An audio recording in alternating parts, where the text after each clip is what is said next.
Bonjour à tous, El Kalim Om. Je m'appelle Charlotte Nordine et j'aimerais vous parler aujourd'hui d'un vaste thème qui est le miracle de la vie. Et qu'est-ce que c'est que ce miracle de la vie? Comment est-ce que je suis amenée à le comprendre aujourd'hui et comment est-ce que déjà ce thème m'a été demandé d'être abordé et comment est-ce que la réponse qui s'ensuit a été offerte en quelque sorte. Et je vais vous partager ces réflexions ici. Le miracle de la vie se passe lorsque nous cessons de questionner si tout ce qui nous arrive est juste ou faux.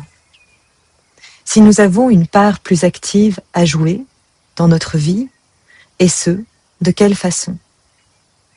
Le miracle de la vie opère lorsque nous cessons de regarder constamment en avant, en arrière, pour tout interroger, comme pour illégitimiser les expériences vécues en les questionnant. Est-ce que un tel ou une telle avait raison de réagir ainsi? Par exemple, pourrait être une de ces questions. Ou est-ce que j'ai été à la hauteur de ce que l'on attend de moi? Ce monde des miracles dont nous parlons n'est pas un monde de questions ni d'attentes.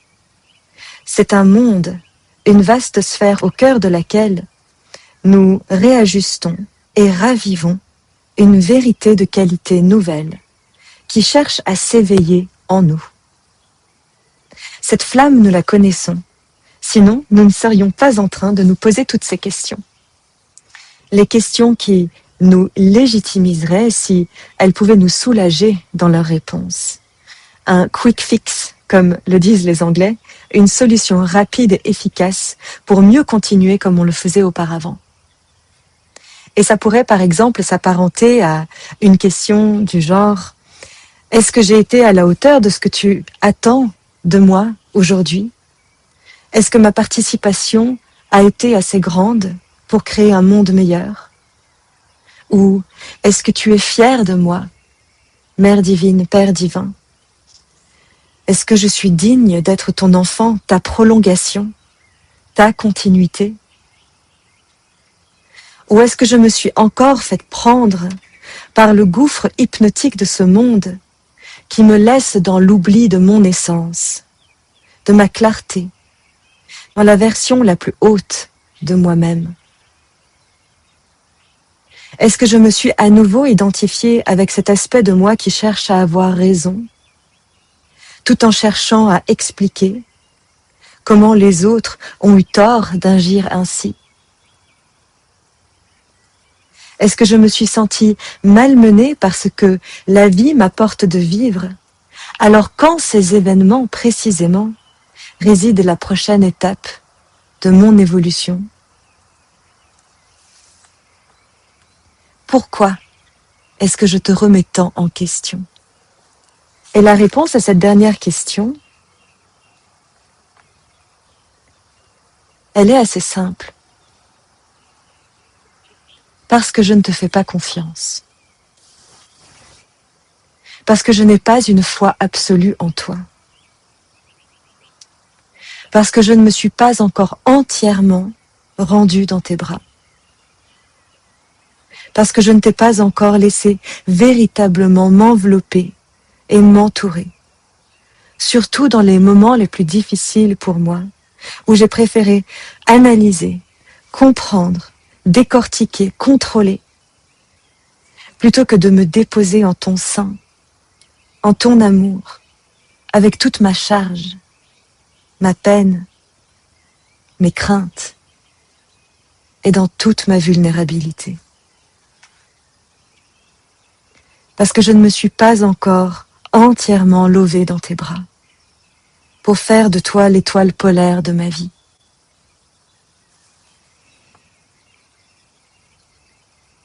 Alors je me rends.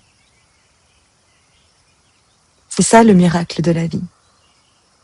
De ne plus vouloir à tout prix que les choses soient et deviennent autrement, selon un programme qui conviendrait mieux, qui me conviendrait mieux, et qui conviendrait certainement mieux à mon enfant intérieur blessé, pour qu'il n'ait pas besoin d'être vu et révélé. Mais seulement toi, tu as un autre plan, un autre programme, un autre projet. Et celui-là, on ne le connaît pas très bien. Tu as un plan individuel pour chacun d'entre nous, pour chacun de tes enfants, pour tes nations, pour ton humanité, pour tes planètes, pour ton cosmos. Et ton plan dépasse de loin le mien. C'est pour cela que je me dépose aujourd'hui dans tes bras, pour que, comme le disait Yeshua, que ta volonté soit faite, pas la mienne. Je ne veux plus chercher à m'interposer à toi, ni consciemment ni inconsciemment, parce que aujourd'hui, je sais que tout ce qui m'arrive est la prochaine étape dans le déroulé de ton plan, dans la part unique que je suis venue y jouer. Alors, comme dans l'histoire du colibri qui fait sa part pour éteindre le feu de forêt, je fais ma part aussi. Et je ne regarde pas à la part de celle ou celui à côté de moi. Je fais la mienne et c'est déjà là bien assez. El Kalim Om.